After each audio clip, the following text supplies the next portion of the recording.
Right. మంచి ప్రియులరా, మనం ప్రార్థనల యొక్క పరంపర కొనసాగిస్తున్నాం. అందులో అబ్రహాము యొక్క రెండవ ప్రార్థనలోనికి ప్రవేశిస్తున్నాం. కొంత భాగాన్ని చూసుకొని మనం ప్రార్థనలోనికి ప్రవేశిద్దాం. గత రోజు మనం చూసిన భాగం ఆదికాండం 12:8-9 వచనాలు. యెహోవా నామమున ప్రార్థన చేసినటువంటి అబ్రహాము జీవితంలో 5 మెట్లు చూస్తున్నాం. ఇది మొదటి ప్రార్థన. మొత్తం ఎన్ని ప్రార్థనలు జ్ఞాపకం చేశాను? రాత్ర 5 ప్రార్థనలు. మొదటి ప్రార్థన దేనికి సూచన అంటే ప్రేయర్ ఫర్ రెవల్యూషన్, అంటే యెహోవా ప్రత్యక్షమై, ఆ మాట కనబడుతుంది ఆదికాండం 12వ అధ్యాయము 7వ వచనం. యెహోవా అబ్రహామునకు ప్రత్యక్షమై, అక్కడ ఏం చేశాడు? ఆ ప్రత్యక్షమైన చోటున బలిపీఠం కట్టాడు. అక్కడ యెహోవా నామమున ప్రార్థన చేసినాడు. ఇది మొదటిది. దేని కొరకు? ఇది అంటే prayer for revolution. Prayer for revolution, ప్రత్యక్ష కొరకైన ప్రార్థన, దానికి ఒక టైటిల్. ఇప్పుడు రెండవ ప్రార్థనలను ఒక 5 మెట్లు చూడడానికి ప్రయత్నం చేస్తాం, లేక 3 చూసి మన వర్తమానాన్ని ముగిస్తాం. ఆదికాండము 2వ ప్రార్థన 13వ అధ్యాయము 1-4 వచనాలు మనం మార్చి చదువుకుందాం. ఆదికాండం 13వ అధ్యాయం 1-4 వచనాలు. రండి. ఇది దేని కొరకు ప్రార్థన? అబ్రహాము తనకు కలిగిన సమస్తమును, తన భార్యను తనతో కూడా నున్న లోతును వెంట పెట్టుకుని ఐగుప్తులో నుండి నెగెబునకు వెళ్ళెను. నెగెబునకు అంటే కిందన ఒక ప్రత్యేకమైన మాట రాశాను. దక్షిణ పాలస్తీనాకు నెగెబు అను పేరు. పాలస్తీనా, ఫిలిస్తియా, కనాను, ఇవన్నీ ఒకదానికి సంబంధించింది. రైట్. అబ్రహాము వెండి బంగారం పశువులు కలిగి ఒక ధనవంతుడై ఉండేను. అతడు ప్రయాణము చేయించు దక్షిణము నుండి బేతేలు వరకు, అనగా బేతేలులకు హాయికి మధ్య తన గుడారము మొదట ఉండిన స్థలము వరకు వెళ్ళి, అండర్లైన్, మొదట ఉండిన స్థలం వరకు వెళ్ళి 4వ వచనం, తాను మొదట బలిపీఠము కట్టిన చోట చేరెను. అక్కడ అబ్రహాము యెహోవా నామమున ప్రార్థన చేసెను. అక్కడ యెహోవా నామమున ప్రార్థన చేసెను. రెండవ ప్రార్థనకి మనం పెట్టే పేరు ఏంటంటే ప్రేయర్ ఫర్ రెస్టోరేషన్. మొదటిది ప్రేయర్ ఫర్ రెవల్యూషన్, ప్రత్యక్షత అయినటువంటి దేవుని దగ్గర మొట్టమొదటి బలిపీఠం కట్టి ప్రార్థన చేశాడు. రెండోది ప్రేయర్ ఫర్ రెస్టోరేషన్. రెస్టోరేషన్ అంటే పునరుద్ధరణ. మరలా ఏం చేయబడ్డాడు? పునరుద్ధరించుకున్నాడు. పునరుద్ధరణ అంటే తిరిగి పడిపోయినటువంటి పరిస్థితిలో ఉండక తిరిగి ప్రభు దగ్గరికి రావడానికి ప్రయత్నం చేశాడు. నేను ఈ భాగాన్ని ఒక 3 రకాలుగా విభజించడానికి ప్రయత్నం చేస్తాను. చాలా జాగ్రత్తగా ఆలోచించండి. మనము ఈ మాట మీరు గమనించినట్లయితే చూడండి, 13వ అధ్యాయం 1వ వచనము. అబ్రాహాము తన కలిగిన సమస్తమును, తన భార్యను తనతో కూడా ఉన్న లోతును వెంట పెట్టుకొని ఐగుప్తులో నుండి నెగెబునకు, అంటే మళ్ళీ కనానికి వచ్చాడు. బ్యాక్ వచ్చాడు. అంటే దానికి ముందు ఎక్కడున్నాడు? ఐగుప్తుకు వెళ్ళాడు అని ఉంది. ఐగుప్తుకు వెళ్ళాడని. ఐగుప్తుకు వెళ్ళడానికి ముందు ఆయన ఎక్కడ ఉన్నాడు? బేతేలు, అంటే కనాను దేశంలో ఉన్నాడు. మీరు బాగా గమనించండి. కనాను దేశంలో ఉన్నాడు, తర్వాత ఐగుప్తుకి వెళ్ళాడు, మళ్ళీ తిరిగి కనాను దేశానికి వచ్చాడు. చాలా జాగ్రత్త ఆలోచించండి ప్రియులరా. వెళ్ళాడు అంటే ఐగుప్తుకి ఎందుకు వెళ్ళాడు అనే ప్రశ్న రావాలి. ఎందుకు రావాలి అంటే 12వ అధ్యాయం 30వ వచనం, 9వ వచనం, 10వ వచనం చదివి.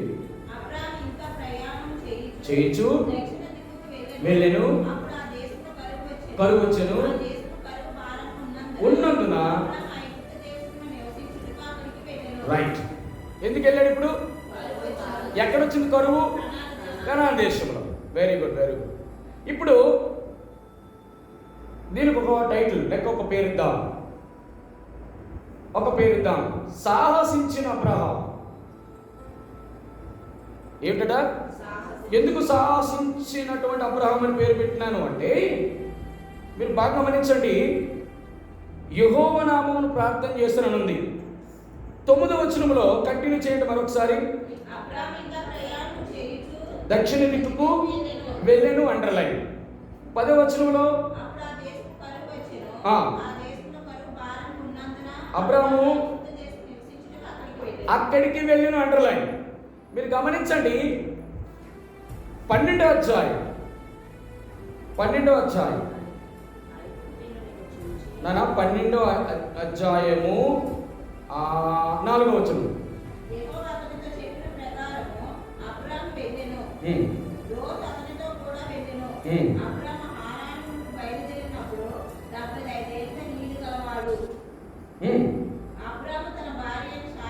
తన సహోదరు కుమారుడు లోతును హారాను తాను అర్జించినట్టు యావదాస్తి వారు సంపాదించిన సమస్తము తీసుకొని కనాను దేశం వెళ్ళుటకు బయలుదేరి కనాను దేశమునకు వచ్చుటకు తన చిత్తానుసారం వెళ్ళాడా? అక్కడ ఏమన్నాడు?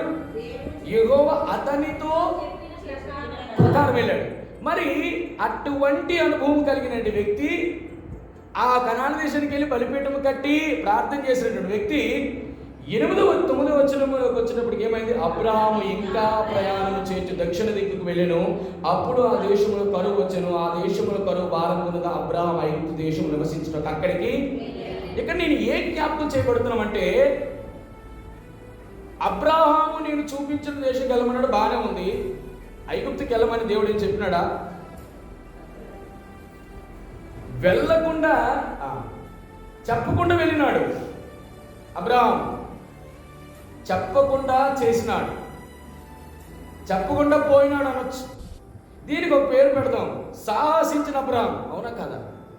ఏయ్ అబ్రాహమా, నేను ఎక్కడికి చూపిస్తే అక్కడికి వెళ్ళు, నేను మాట్లాడిన దగ్గరికి వెళ్ళు, నేను చెప్పిందే చెయ్యు అన్నాడు అంతవరకు. మరి అంతవరకు ఏమని చేసినాడు? ఇప్పుడు ఐగుప్తుకి వెళ్ళిపోయాడు. ఎందుకు వెళ్ళిపోయాడంటే కరువు భారముగా ఉన్నందున. దీనికి నేను పెట్టే పేరేంటే సాహసించిన అబ్రాహాం. రెండవది ఇక్కడ మళ్ళీ చూడండి, 13వ అధ్యాయం మొదటి వచనం.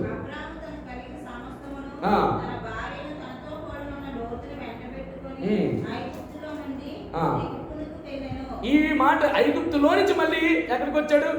ముందు ఎక్కడి నుంచి వచ్చాడు అక్కడికి వెళ్ళాడు. దీని వెనకాతల కొంత పునరావృతం ఉంది. కాబట్టి దీనికి నేను పెట్టే పేరు ఏమిటంటే,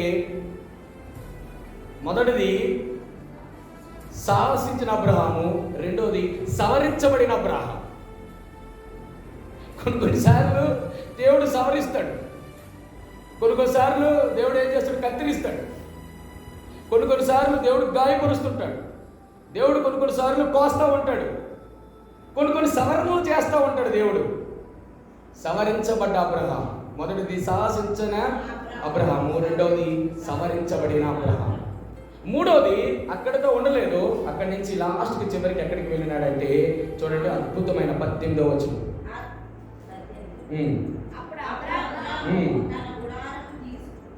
ఆ గుడారం ఫస్ట్ ఎక్కడుండేది? 4వ వచనం. బేతేలులో, అంతేనా? 3వ వచనం చూపించండి.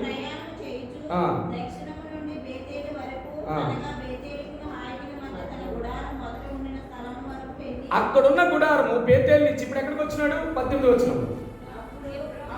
అబ్రాహాము తన గుడారమును తీసి హెబ్రోనులో మమ్రే దగ్గర ఉన్న సింధూర వృక్షములోనికి దిగి, చూడండి బలిపీఠం ఎక్కడుంటే అక్కడ ప్రార్థనా అనుభవము ఉంటారు. ఇప్పుడు సహవాసములో ఉన్న అబ్రాహాము, మొదటిది సాహసించిన అబ్రాహాము, రెండోది సవరించబడ్డ అబ్రాహాము, మూడోది సహవాసములోనికి వచ్చిన అబ్రాహాము. 3 ప్రత్యేకమైన అనుభవాలు. ప్రార్థన చేశారు, ప్రభు దీన్ని ఎలా విభజించాలి? దేవుడు మంచి తలంపించాడు. ఒకే అక్షరంతో కావాలి, రైట్ తీసుకో. సాహసించినటువంటి అబ్రహాంలోని ఒక ప్రాముఖ్యమైన విషయాలు చూస్తాం. అందులో కనీసం 3 చూద్దాం. సాహసించిన అబ్రహాము. ఎందుకు నేను సాహసించిన అబ్రహాము అన్నానంటే, బిడ్డలారా, దేవుడు ప్రత్యక్షమై దేవుడు మాట్లాడినప్పుడు దేవుని మాటకి లోబడిన వాడు, దేవుని ఎక్కడికి వెళ్ళాలో తెలియక ప్రయాణం చేసినటువంటి ఈ వ్యక్తి అంతవరకు బేతేల్లో ఉన్నాడు. ఒక్కసారి ఆ కనానులో ఒక చిన్న ప్రాబ్లం వచ్చింది. కరువు ప్రాబ్లం వచ్చిందా లేదా? అంటే ఇక్కడ బేతాలంటే దేవుడు మందిరం అనుకోవచ్చు, లేకపోతే కనానంటే దేవుడు చూపించే ప్రదేశం అనుకోవచ్చు. కొన్ని సార్లు ఇంత ఇంతగా నా కుమారుడు, ఇంతగా నా కుమార్తె నేను చెప్తే గాని చేయనట్టు నా చిత్తానికి లోబడి, నా యొక్క మాటకు లోబడి కొనసాగి ప్రయాణం చేసినటువంటి ఈ బిడ్డ ఒక చిన్న పరీక్ష పెడదామని దేవుడు కొన్నిసార్లు డిఫికల్టీస్ పెడతాడు. ఆ మాట అండర్లైన్ చేయండి, సమస్య. డిఫికల్టీస్ మొదటిది, దీనిలోనే మళ్ళీ 2 డిసెప్షన్, మోసము, మూడోది డిస్హానర్. మొత్తం 3 నేను చెప్తాను. ఈ 3 కూడా ఎట్లా దీన్ని ముందుకు తీసుకెళ్ళాలో చెప్తాను. మొదటిది ఏంటంట? సమస్య. దేవుడు కొన్నిసార్లు సమస్యలు ఇస్తాడు. ఎక్కడ? తాను చూపించిన దేశంలోనే, తాను చూపించే ప్రదేశంలోనే, తాను యొక్క చిత్తానికి లోబడిన వ్యక్తికే, కొన్ని ఎవరిలో కాదు. ఇక విచిత్రం ఏంటంటే, అది వరకు దేవుని మాట విని ప్రయాణం చేసిన వ్యక్తి అంత మించి కొంచెం దూరం వెళ్ళి దక్షిణ దిక్కునకు వెళ్ళినాడు. దక్షిణ దిక్కు వెళ్ళిన తర్వాత అక్కడ కరువు భారముగా ఉన్నందున వెంటనే ఐగుప్తునకు వెళ్ళిపోయాడు. ఇప్పుడు నేను ఒక మాట అడుగుతాను. ఇంతవరకు దేవుని దగ్గర పొందుకున్నవాడు, దేవుడిని అడిగిన వాడు ఎందుకు వెళ్ళినాడు ఐగుప్తుకి? చెప్తారా ఏమైనా? ఎందుకు వెళ్ళాల్సి వచ్చింది? కరువు అని చెప్పమాకండి, అది మామూలుగా అక్కడ ఉంది కాబట్టి చెప్పడం కాదు. అసలు కరువు వచ్చింది, కరువు వస్తే వెళ్ళాలని రూల్ ఏముందా? ఎందుకు నేను అంటున్నానంటే, ఎందుకు వెళ్ళాలని రూల్ ఉందంటే, మొదట దేవుడు చెప్తేనే ప్రయాణం చేసినాడు, దేవుని మాటకు లోబడి వెళ్ళినాడు. మరి ఎందుకు వెళ్ళినాడు?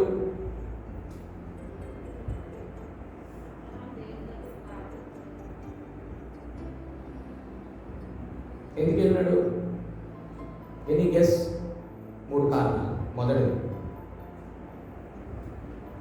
వాడు అన్నదమ్ముడు కొడుకైన లోతుని వెంట పెట్టుకొని వచ్చాడు. ఏమంటాడు? పెదనాన్న, నేను నమ్ముకొని వచ్చినా, మా పరిస్థితి ఏంటి? ఒక సేవకుడిని వెంబడిస్తున్నటువంటి విశ్వాసులు కానీ, దేవుణ్ణి వెంబడిస్తున్నటువంటి సేవకులు కానీ, పరిచయం చేస్తున్నటువంటి వారు దేవుడు లోతుని రమ్మని అడిగాడా? పిలిచాడా లోతుని? ఏమైనా? అబ్రాహాముని పిలిచాడు. అయ్యో, మా పెదనాన్న అబ్రాహాము దేవుని చేత పిలువబడినాడు, నేను అతను వెంబడించినప్పుడు నోరు మూయాలలేదు, సైలెంట్గా ఉండాలా లేదా? అప్పుడు అబ్రాహాము వెంటనే, అబ్రాహాము లోతు, పెదనాన్న మన పరిస్థితి ఏంటి? ఇంత కరువు భారం ఉంది, ఇదా దేవుడు నీకు చూపించాడు అని. కొన్నిసార్లు ఏమవుతుందంటే, మనల్ని వెంబడించిన వారే, మనతో ఉన్నవారే ఏమవుతామంటే, ఏ ప్రత్యక్షను పొందుకొనైతే సేవకు వచ్చామో, ఏ ప్రత్యక్షను పొందుకొనైతే దేవుని మందిరం పరిచయం చేస్తామో, కొన్నిసార్లు మనల్ని వెంబడించిన వారు ఏమంటారు తెలుసా? ఇక్కడ కరువు పెరుగుతుంది. అప్పుడు ఏమన్నాలా సేవకుడు? అప్పుడు ఏమన్నా అబ్రాహాము? లోతో జాగ్రత్త, ఏమనుకున్నావు? దేవుడు నన్ను పిలిచాడు, ప్రత్యక్ష పొందుకున్నాను, బలిపీఠం కట్టాను, ప్రార్థన చేశాను, దేవుడు ఏదో ఒకటి మాట్లాడాడు, అక్కడ వాళ్ళు వెయిట్ చేయి అన్నాడా? సొంత నిర్ణయం, ఇంకొకరి మీద ఆధారపడి తీసుకునే నిర్ణయాలు. అట్లా ఎప్పుడైతే పిలుపు కలిగిన వారు దేవుని మందిరం పరిచయం చేసిన వాళ్ళు అవుతారో, ఏమవుతుందో తెలుసా? సమస్యలు ఎదురవుతాయి. దేవుడి మీద ఆధారపడి చేసేవాళ్ళు మొట్టమొదటిగా కూటాలు పెట్టాలి, దేవుడిని అడగాలి. డేట్స్ కావాలి, దేవుడిని అడగాలి. ప్రభా, ఈరోజు దేవుని వాక్యం ఏం చెప్పాలి? దేవుడిని అడగాలి. ప్రభా, నీ బిడ్డలకి ఈరోజు ఏం చెప్తే క్షేమవృద్ధి? దేవుడిని అడగాలి. చాలా దేవుడు అద్భుతంగా ఫలింపజేస్తాడు. ఇక్కడ నేను అంటాను, సాహసించిన అబ్రహాం. ఎందుకు అబ్రహాం అంతగా సాహసించావు? కరువు ఉందని దేవుని అడగకుండా, దేవుని దగ్గర విచారణ చేయకుండా. చూడండి, ఒక అద్భుతమైన మాట. నిజంగా దేవుడిని అడిగి ఉంటే దేవుడు ఏం చేసేవాడు? కీర్తన గ్రంథం 32:8 అనుకుంటా. చూడండి, కీర్తన గ్రంథము 32:8.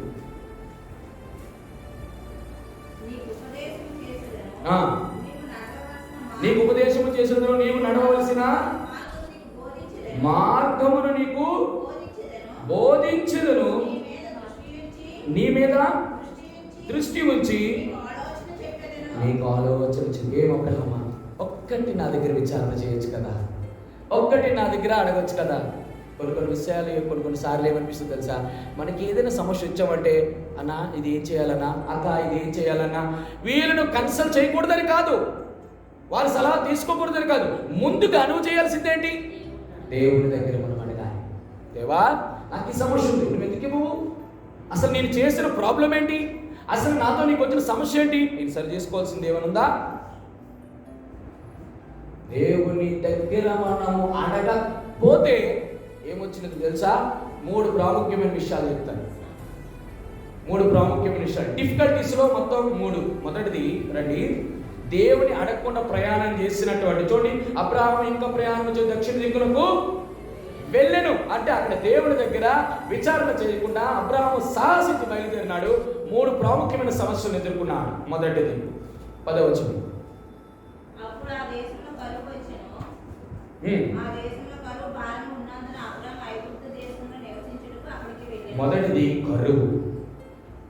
మొదటిది కరువు.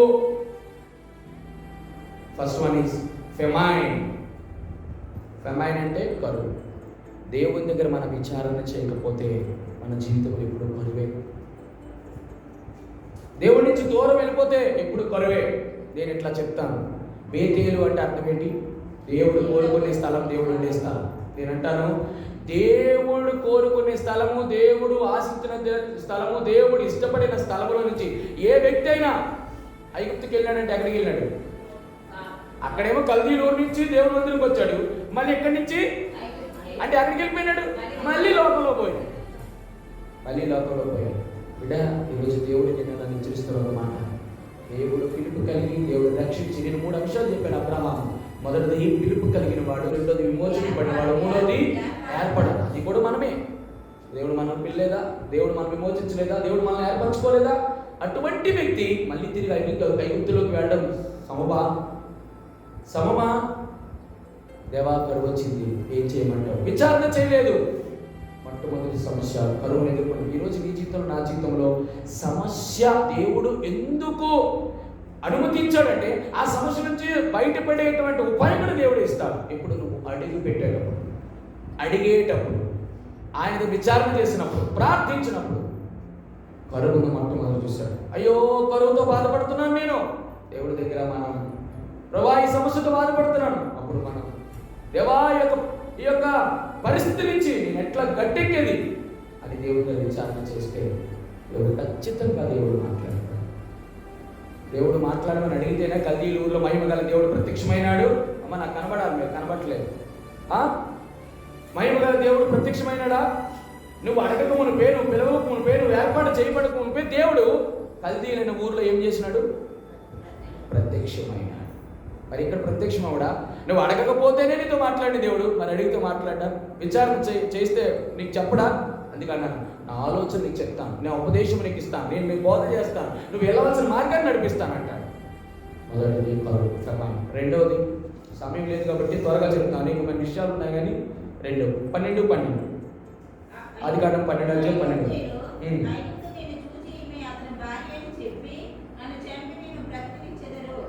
చాలు. ఎందుకోట? 11వ వచనం.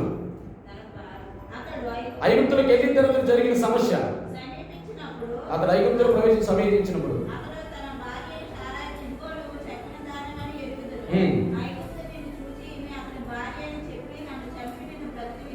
చూసారా? ఒక ఆత్మీయుడైనటువంటి వ్యక్తి రాను ఎలా తెలిసిపోతున్నాడు. రెండవది ఫియర్. దేని కొరకు? మొదటి ఫెమైన్, కరువు. రెండవది ఫియర్. ఎందుకు భయపడ్డాడు? తన భార్యను బట్టి దీనికి ఏమొచ్చింది? మరణము. కాబట్టి భయపడ్డాడు. నేను ఇందాకలా గత ముందు రోజున నేను మాట చెప్పాను, అబ్రహాము నేను పిలిచినప్పుడు శారాను పిలిచినాడా, లోతుని పిలిచినాడా? మరి ఎందుకు వచ్చినాడు? వెనకని తీసుకొచ్చినాడు. నిన్ను పిలిస్తే నువ్వు పిలిపిస్తే నువ్వురా. అదేంటన్నా మరి భార్యను వదిలేస్తాడా అంటే వదలకూడదు, నిజమే. మరి నువ్వు ఎందుకు శారా మాట విన్నావు? మొదటిది లోతు పట్టుకున్నాడు. లోతు చెప్పాడు, పెదనాన్న నా పరిస్థితి ఏంటి, ఇలా కరువు వచ్చింది, మనం వెళ్ళిపోదాం. మరి పక్కన ఎవరు ఉంటాడు? శారా ఉంటాడు. మరి శారా ఏం చెప్పాలి? నువ్వు దేవుని పిలుపు కలిగిన వాడవయ్యా, ఆయన ఎక్కడ చూపిస్తే అక్కడికి వెళ్ళిపోతున్నావు కదా, అంత మహిమగల దేవుడు నీకు ప్రత్యక్షమైనప్పుడు ఒక్కసారి ప్రార్థన చేయి, విచారణ చేయొచ్చు కదా. ఈ కరువు ఎందుకు వచ్చిందో, మన కోసం వచ్చిందో, దేని కోసం వచ్చిందో, దేవుడు ఏమి చెప్తాడో కదా అని చెప్పుకుంటారా లేదా? కొన్నిసార్లు వ్యవహారం అట్టే ఉంటుంది మనకి. భార్య మాట ప్రేమించాడు మంచిదే, కానీ దేవుని కంటే అత్యధికంగా ప్రేమిస్తే ఇలాగే తలనెత్తాడు. ఏ భార్య మాట విన్నాడో ఆ భార్యను బట్టి మరణం కొనుక్కు తెచ్చుకున్నాడు. ఎవరు? చాలా అద్భుతం. దేవుడు కొన్నిసార్లు మాట్లాడుతున్నప్పుడు చాలా అద్భుతంగా ఉండదు. లోతుని బట్టి ఐగుప్తునికి వచ్చినాం, నీ భార్యను బట్టి అబ్రహాముకి వచ్చినావు, ఎక్కడికి? ఐగుప్తునికి వచ్చినావు. ఇప్పుడు చావు, నీ సావు ఏదో నువ్వు సావు.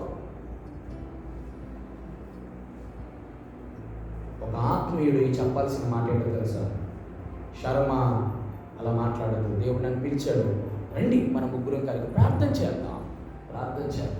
ఇంకా మన జీవితాల్లో ఎప్పుడైనా సమస్య వచ్చినప్పుడు, ఏదైనా ప్రాబ్లం వచ్చినప్పుడు, ఏదైనటువంటి డిఫికల్టీస్ నీ జీవితంలోకి వచ్చినప్పుడు, ఈ రకమైన ఒక ఆత్మీయుడిగా నువ్వు చేయాల్సిన పని ఇదే.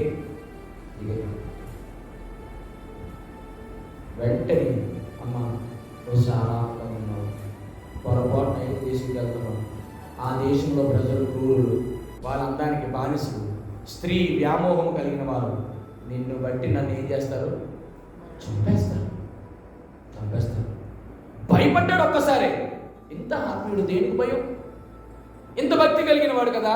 యోగ గ్రంథంలో మనం చూస్తూ వస్తావు ప్రతిసారి, నీ భక్తి నీకు, అరే నీకు అంత ధైర్యం లేదు ఎందుకు ధైర్యం లేదంటే నీ భక్తి ఎక్కడ సన్నకి వెళ్ళిందంటే ఐగుప్తులకు వెళ్ళినప్పుడు సన్నకి వెళ్ళిపోయింది. నిజంగా నువ్వు భక్తి పరమైన దేవుని దగ్గర విచారణ చేసేవాడు. మన దేవుని దగ్గర విచారణ చేయకపోతే, మనుషుల మాటలు విని ఎల్లకూడని ప్రదేశాలకు వెళితే, ఏ వ్యక్తి మాట అన్నావో ఆ వ్యక్తి బట్టే నీకేమొచ్చింది? మరణం. దాన్ని బట్టి భయం ఆగపడదు. ఇది రెండు ఫియర్. మొదటిది ఫెమైన్, రెండవది ఫియర్, మూడవది చూడండి 12:13.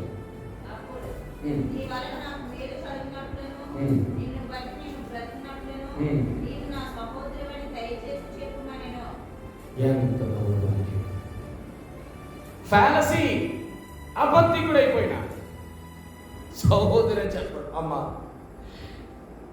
నీ మాట తెలిసో తెలియన్నాను పద. ఆ రెండో స్టెప్ వచ్చేటప్పటికి బ్యాక్ వెళ్ళిపోవలసింది, అవునా కదా?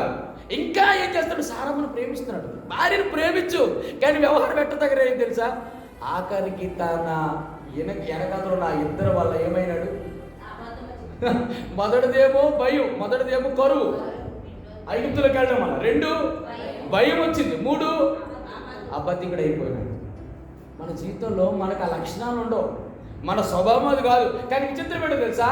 వాళ్ళు పిలుపు లేని వారు, వాళ్ళు ప్రత్యక్షత లేని వారు నిన్ను వెంబడించినప్పుడు మౌనముగా ఉండాలి. నువ్వు ఏది చేస్తే దాని వెనకాతల వాళ్ళు ఏం చేయాలి? అనుసరించాలి. వీరు ఉచిత సలహాలు ఏమైనా తీసుకున్నారు? అబ్రహాము విచారణ చేయలేదు, ప్రార్థన చేయలేదు, విజ్ఞాపన చేయలేదు. ఏం చేసినాడు? లాస్ట్కి అమ్మా ఆఖరికి తిను ఒక దేవుని ప్రత్యక్ష పొందుకుని ఆత్మీయుడైనటువంటి వాడు తన భార్య ప్రతిమలు అడుగుతున్నాడు, అమ్మా దయచేసి నువ్వు నాకు చెయ్యను చెప్పలేకపోతే నన్ను ఏం చేస్తారు?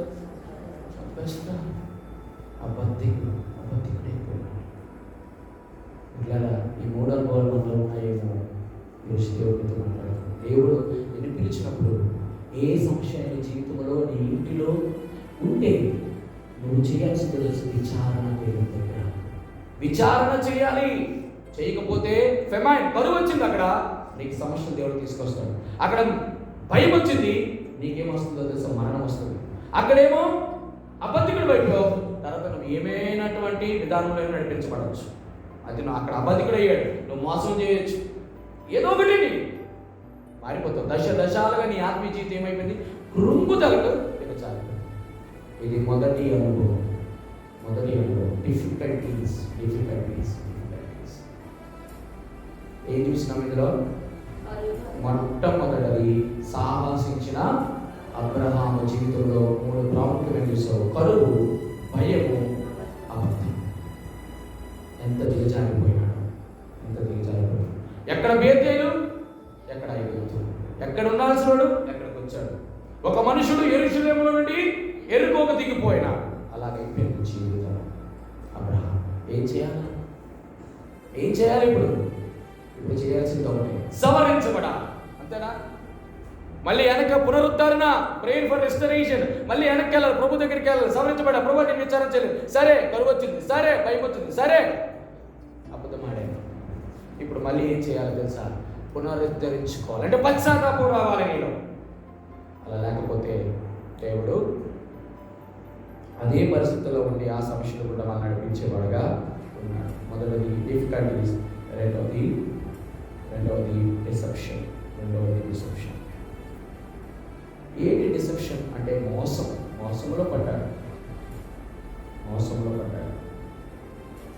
ఏ మోసం అంటే రండి 12వ అధ్యాయం 14వ వచనం. అబ్రాము ఐగుప్తులో చేరినప్పుడు ఐగుప్తీయులు ఆ స్త్రీ మిక్కిలి సౌందర్యవతి అయి ఉండుట చూచిరి. మరొక అధిపతులు ఆమెను చూచి ఫరో ఎదుట ఆమెను పొగడరి కనుక ఆ స్త్రీ ఫరో ఇంటికి తేబడెను. ఏం చేశారు? ఐగుప్తు దేశానికి వెళ్ళిన తర్వాత వాళ్ళందరూ కూడా ఎవరు పొగిడారు? సారాను పొగిడారు. ఎవరు పొగిడారు? ఐగుప్తులో ఉన్నటువంటి. అంటే ఇక్కడ ఏం జ్ఞాపకం చేస్తుందంటే, ఒక ప్రత్యక్షత కలిగినటువంటి వ్యక్తి వెనకాతల వచ్చినటువంటి వ్యక్తి ఏం చేయబడిందో తెలుసా? పొగడబడింది. ప్రైజ్ అంటే అర్థం ఏంటో? ఎందుకు మోసం అన్నానంటే, ఎవరినైతే ఆధారం చేసుకుని ఐగుప్తులోకి వచ్చావో దాని ద్వారా నువ్వు మోసంలోకి వెళ్ళడానికి ఆస్కారం. ఎందుకో తెలుసా? అందము మోసకరము, సౌందర్యము వ్యర్థం. అందం మోసకరము, సౌందర్యం వ్యర్థం. ఇప్పుడు నేను అంటాను, అదే తన భార్య వల్ల, తన అందము వల్ల ఆ జనులందరూ కూడా తన భార్యని పొగుడుతున్నప్పుడు అబ్రాహాము ఏం చేసి ఉంటాడు? నా భార్య ఏంటి, నాతో ఉండాల్సింది కదా, వాళ్ళు నా భార్యని పొగడం ఏంటి, పొగిడితే నేను పొగడాలా? నేనేమైనా నా భార్యకి ఏదైనా ఇవ్వాలంటే నేనివ్వాలా? ఎవడు మట్టు కాడే వస్తున్నాడు, ఎవడు మట్టు కాడే పొగుడుతున్నాడు, ఎవడు మట్టు కాడే. ఎంత దారుణమండి పరిస్థితి.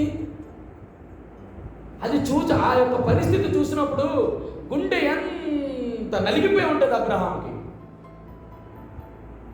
తన చేరువలో ఉందా ఇప్పుడు అబ్రహాం? లేదే, తీసుకెళ్ళిపోయినాడు. స్వాస్థ్యం ఒకటిది, బహుమానం ఒకటిది. కష్టపడి కొన్ని లక్షల రూపాయలు పెళ్లి చేసుకున్నాడు అబ్రహాము. కొన్ని ఏంటి కట్నం ఇచ్చి, లేకపోతే ఏదో చేసుకున్నాడు ఆ రోజుల్లో. ఎందుకంటే అబ్రహాం యొక్క పిలుపు రాకమునిపే పెళ్ళయింది కాబట్టి. అందులోని అబ్రహాం ఏమనుకున్నాడు? నా జీవితంలో ఎంత అందాల రాసి, ఇంత సౌందర్య రాసి నాకు తెలిసి ఎవరికి దొరకదు అనుకొని కల్తీరు ఊర్లోని పెళ్లి చేసుకున్నట్టేమో అబ్రహాం. ఇప్పుడు ఆ అందం ఏమీ లేదు. ఆ అందమే తనకి పెద్ద ముప్పు తీసుకొచ్చింది.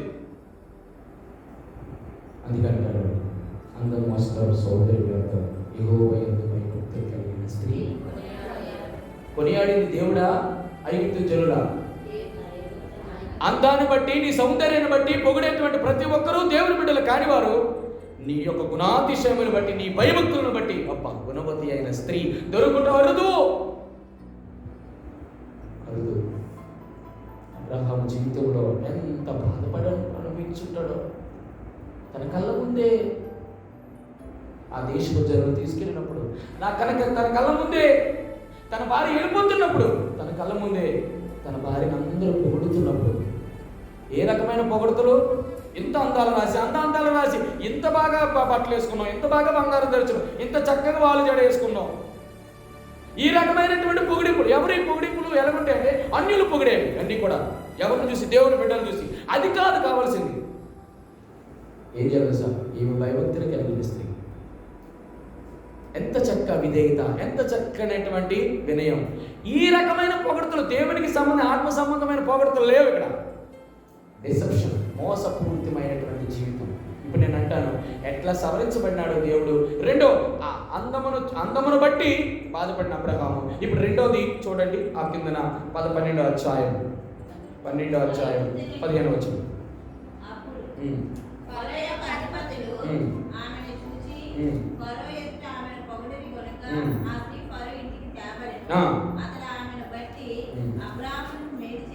ఏం చేశాడు మేలు?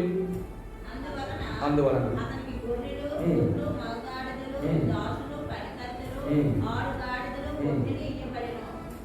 ఏమైపడింది? భార్యని బట్టి ఏం తెచ్చుకున్నాడు? ప్రవేశం. అది క్షేమం అబ్రహాంకి, అది క్షేమమా?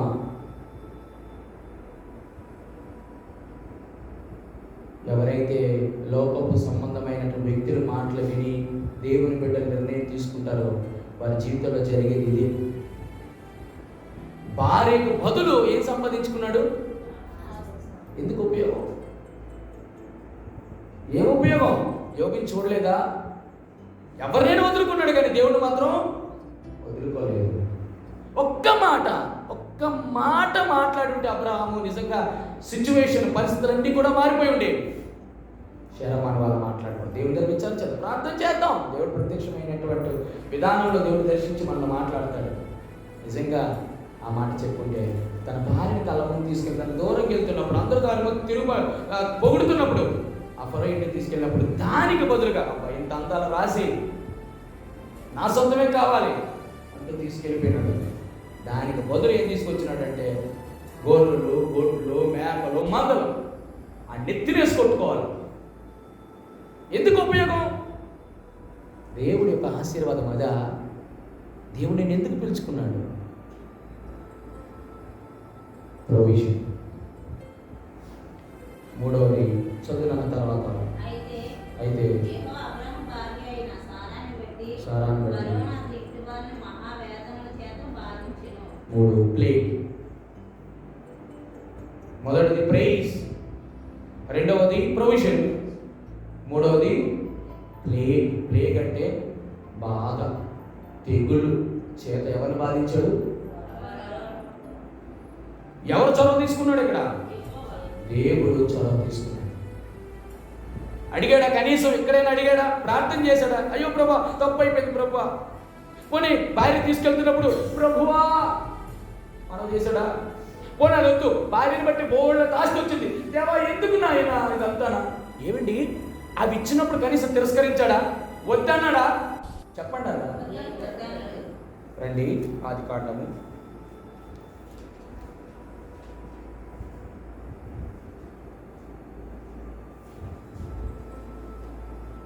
14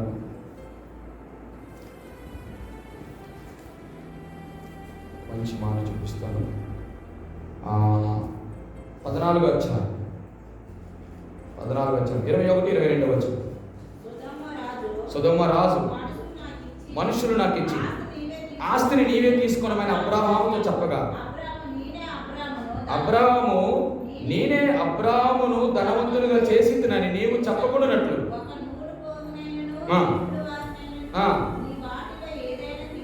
తీసుకోనని ఆకాశం ఒక భూమికి సృష్టికర్త సర్వోన్నతులైన దేవుడు నీ గోపు ఎదుట నా చెయ్యి ఎత్తి ప్రమాణము. ఏమండి ఈ బుద్ధి ఎందుకు ముందు లేదు? ఇప్పుడు వచ్చింది? సరి చేయబడిన తర్వాత వచ్చినటువంటి బుద్ధి ఇది. ఎందుకు? లోతుని తీసుకెళ్ళిపోయాడు.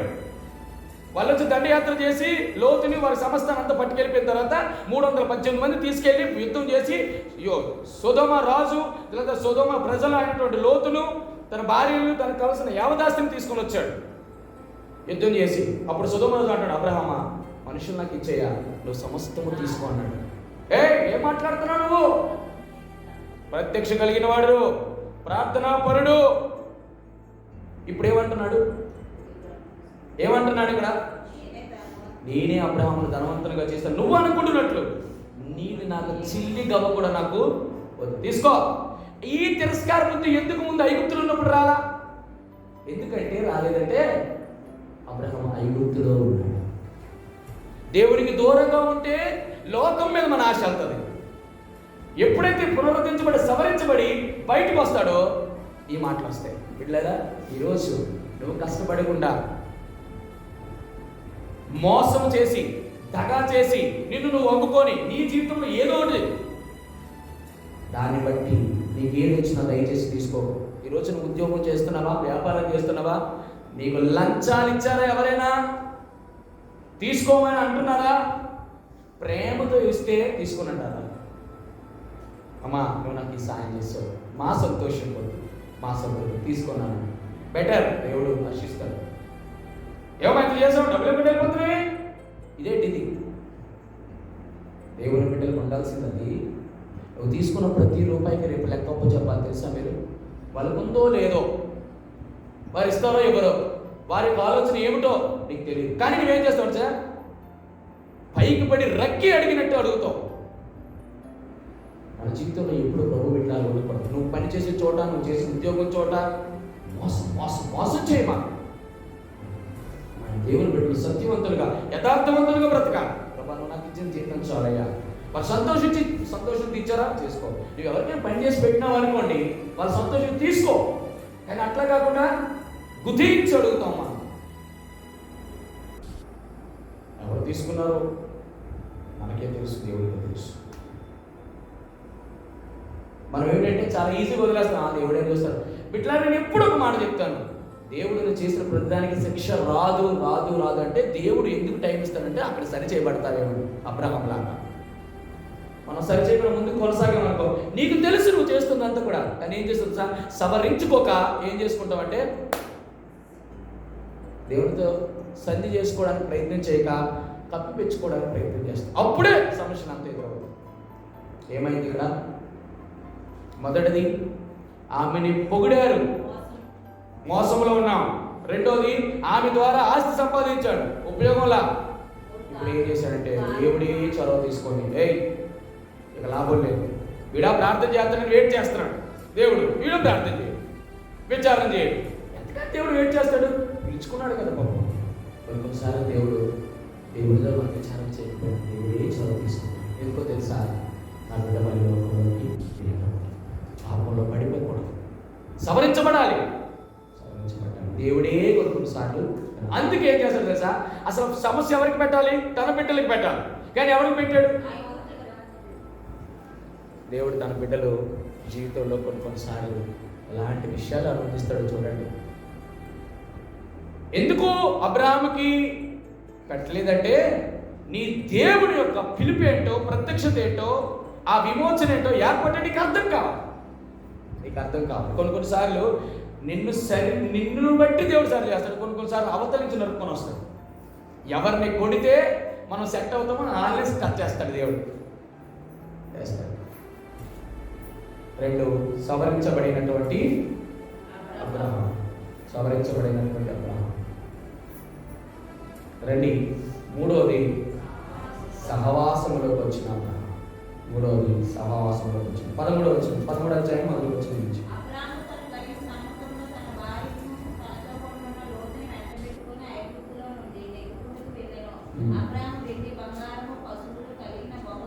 చాలు, అక్కడ క్షమించండి. 12వ అధ్యాయం 18వ వచనం.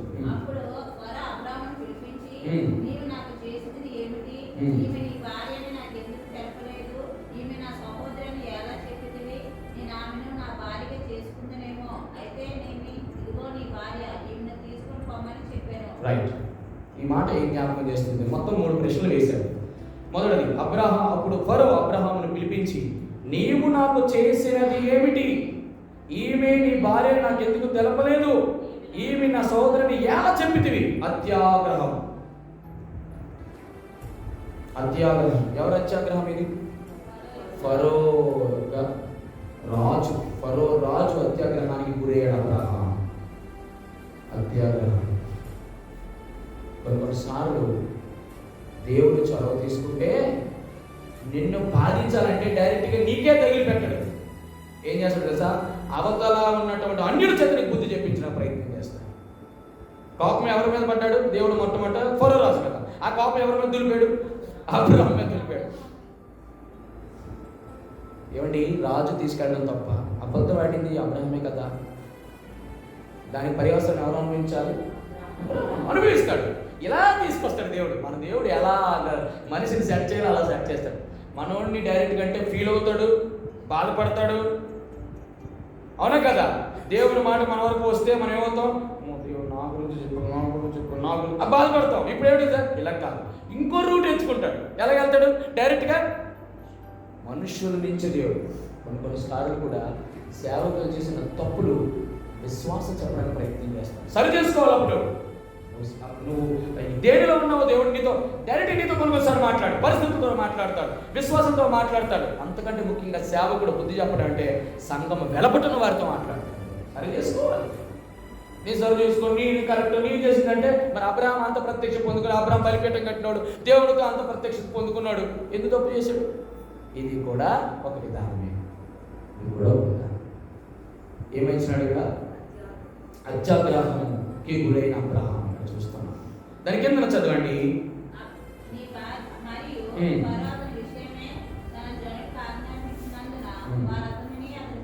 దానికి ముందు చెల్లి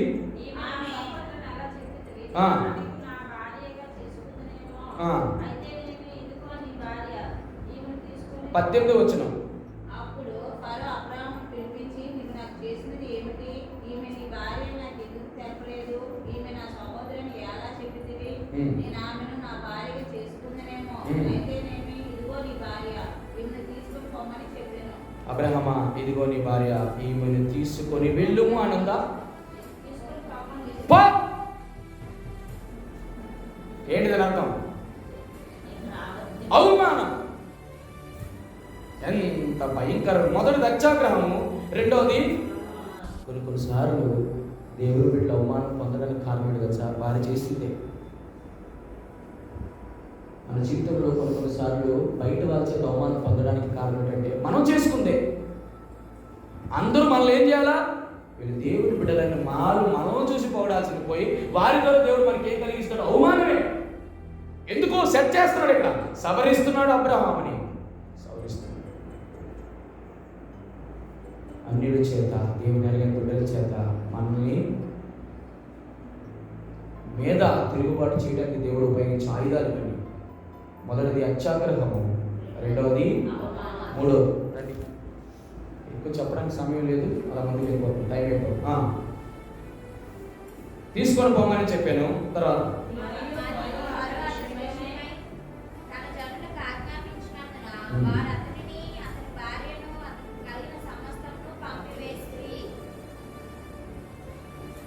మరియు ఫరో అతని విషయమై తన జనులు ఆజ్ఞాపించిన వారు అతనిని, అతని భార్యను, అతను కలిగిన సమస్తమును పంపివేసేది. ఆజ్ఞ. రాజు ఒకసారి ఆజ్ఞ చేశాడా, ఆజ్ఞ జారీ చేశాడా, పక్క తూచ తప్పకుండా పాటించాల్సిందే. చూడండి ఎంత అద్భుతమో. ఏ భార్యనైతే ఐగుప్తు జనులు తీసుకొని వచ్చారో ఫరో దగ్గరికి, చివరి వచ్చేటప్పటికి దేవుడు వారినే ఉపయోగించి వారి చేత తన భార్యను అబ్రహాంకి ఇచ్చేటట్టుగా చేశాడు. దేవుడు చొరవ తీసుకుంటే ఇలా ఉంటుంది. మొదటి అత్యాగ్రహానికి గురైనటువంటి అబ్రహాం, రెండోది అవమానం పొందిన అబ్రహాం, మూడు ఆజ్ఞ చేత బయటికి నెట్టబడిన అబ్రహాం. ఏం చూసాం? మొదటిది సాహసించిన అబ్రహాంలో 3 చూసాం. కరువు, భయము, అబద్ధం. రెండవది సవరించబడిన అబ్రహాం జీవితంలో ఏం చూసాం? దేని ద్వారా? అందము ద్వారా. 2 ఆ భార్యను బట్టి పొగడ్డము, రెండవది ఆ భార్యను బట్టి సంపాదించిన ఆస్తి, మొత్తం 3 వాదం. ఈ 3 భార్యను బట్టి, ఏ భార్య మాట చెప్తున్నాను అదే మాట అంటున్నాను. ఏ భార్యను బట్టి అయితే, ఏ లోతును బట్టి అయితే ఐగుప్తులోకి వెళ్ళడం, దానిని బట్టి దేవుడు అబ్రహాముకి వేదన గురి చేస్తాడు. తర్వాత 3వ అంశంలో సవరించే దానిలో దేవుడు ఏం చేసినాడు? అత్యాగ్రహము, అవమానము, ఆజ్ఞ. ఈ 3 ద్వారా ఏం చేశాడు? 13వ వచనంలోని 13వ అధ్యాయంలో ప్రవేశించాడు. చూడండి 13వ అధ్యాయం మొదటి 4 వచనాలు చూసి ముగిస్తాం.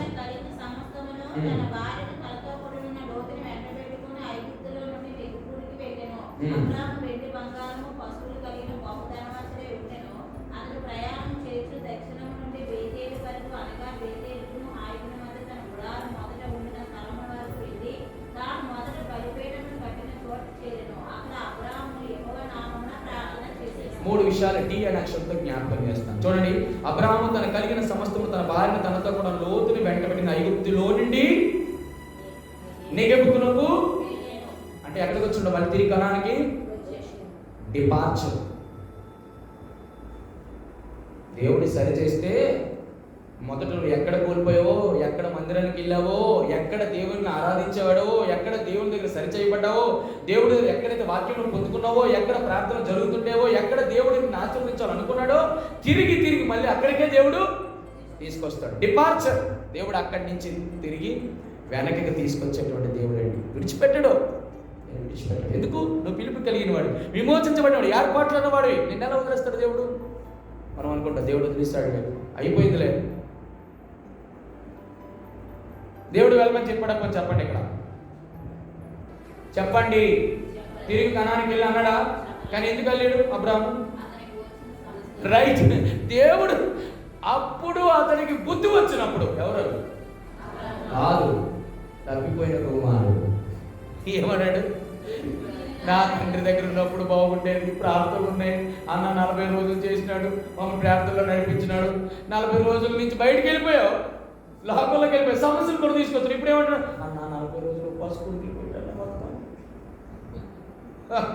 విషయం ఏంటంటే కొన్నిసార్లు దేవుడు ఏం చేస్తాడంటే, మన మట్టుకు మనము ఐగుప్తుకి వెళ్ళినప్పుడు చూడండి, దేవుడి యొక్క సిస్టమ్ ఎట్లుంటుందంటే, నేను నా దగ్గర విచారణ చేయక నువ్వు ఎలాగైతే ఐగుప్తులోకి వెళ్ళావో, నా దగ్గర మళ్ళీ నువ్వు ఏం చేయకూడదు, విచారణ చేయకూడదు, నువ్వు తిరిగి మళ్ళీ అది దేవుడి యొక్క ప్లాన్. చూడండి ఎంత ఒకదానికి ఎంత పోసుకొచ్చినట్టు దేవుడు చేశాడు. అబ్రాహాం ఏమి అనండి, సైలెంట్గా చూస్తాడు. ఆయన జగన్నాటక అన్నీ, అంటే ఈ మాట ఉపయోగించకూడదు, క్షమించండి. ఆయన సమస్తమును ఎరిగినవాడు, ఆయన సమస్తమును ఎరిగినవాడు. నువ్వేం చేస్తావో, ఎలా చేస్తావో, ఎప్పుడు చేస్తావో అన్నీ తెలిసినాడు. నేను ఎలా కరెక్ట్ చేయాలో ఆయనకు తెలుసు. ఆయన చేయాలి. మొదటి డిపార్చర్, నీ మట్టుకు నువ్వు ఏం చేస్తావు, దేవుడి మందిరానికి రావడానికి ఇష్టపెట్టుకోవాలి. This called departure. రెండవది చూడండి త్వరగా, 13 అధ్యాయం 2వ వచనం.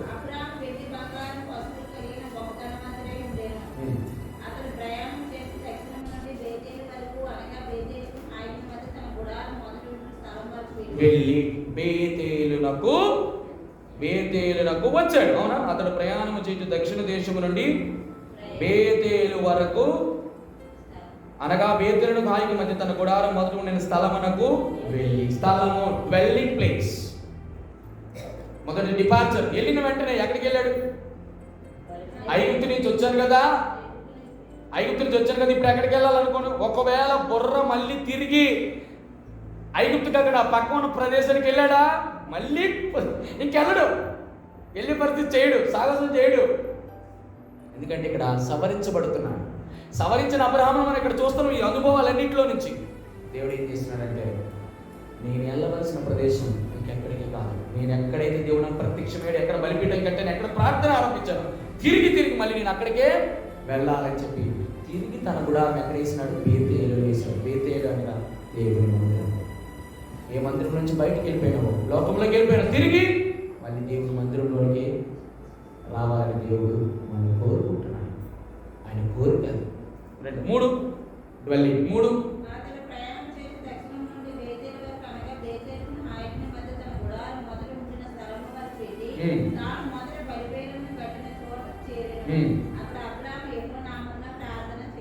ఇప్పుడేమొచ్చింది? డివోషన్. తిరిగి సమకూర్చున్నాడు. దేవుడు ఎంత బాగా సమకూర్చున్నాడు. డిపార్చర్, తిరిగి మళ్ళీ మందిరంకి వచ్చినాడు. వచ్చిన వ్యక్తి ఏం చేసినాడు? తిరిగి తన స్థలం ఏంటో గుర్తించినాడు. ఎక్కడ? నా స్థలము దేవుని మందిరమే. 3 మందిరంలో ఉన్నటువంటి వ్యక్తి ఏం చేస్తున్నాడు తెలుసు? సరే, కూర్చోలా, పడుకోలే, ఆలోచించట్లేదు, ముందు జరిగిన విషయాలు ప్రార్థన చేస్తాడు. ఇదేంటి ప్రార్థన? అప్పుడు తిరిగి అబ్రహాము మరలా ప్రార్థన చేశాడు. ఇది ప్రేయర్ ఫర్ రెస్టోరేషన్. తిరిగి సమకూర్చున్నాడు. సరే, అక్కడ అయిపోతుంది. లాస్ట్ ఫైనల్గా ఒక మాట జ్ఞాపకం చేస్తాను. 3వది సహవాసములోనికి వచ్చిన అబ్రహాము. చూడండి ఆఖరి వచనం, అది చూసి ముగిస్తాం. 13వ అధ్యాయం. ఇప్పుడు గుడారం బేతేలు నుంచి తీసి ఎక్కడికి వేశాడు?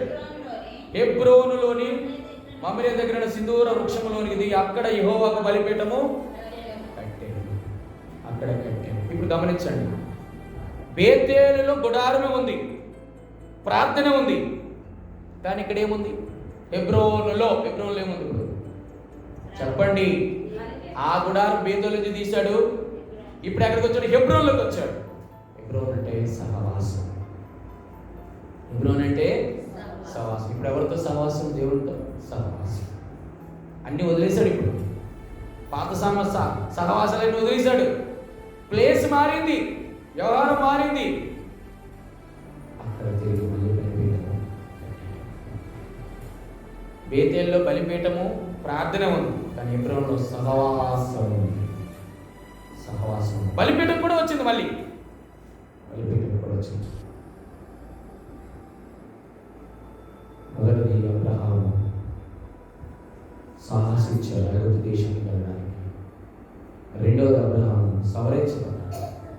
మూడవది తిరిగి దేవుడు సహవాసాన్ని తీసుకొచ్చాడు. అక్కడ బలిపీఠం కట్టాడు, ప్రార్థన చేయడం మొదలుపెట్టాడు. ఇది అబ్రహాము జీవితంలో వచ్చి మనం నేర్చుకున్న 3 ప్రాముఖ్యమైన అంతస్తులు తన జీవితం ద్వారా ప్రార్థన బలిపీఠం కట్టడంలో మనం చూస్తూ వచ్చాం. ఈరోజు నీ జీవితంలో నా జీవితంలో సరిగ్గా ఈ విషయాలు మనకు కరెక్ట్గా సూట్ అవుతాయి. దేవుడు నీ జీవితంలో నుంచి సాహసించి దేవుడు లోకంలోకి వెళ్ళిపోయినావా? అయితే దేవుడు నేను మర్చిపోడు బిడ్డ. దేవుడు ఖచ్చితంగా నీకు సవరిస్తాడు. సవరించినప్పుడు ఆ సవరణకి నువ్వు లోబడావా? అయితే దేవుడు ఎక్కడ తీసుకొస్తాడు తెలుసా? సహవాసంలో తీసుకొస్తాడు.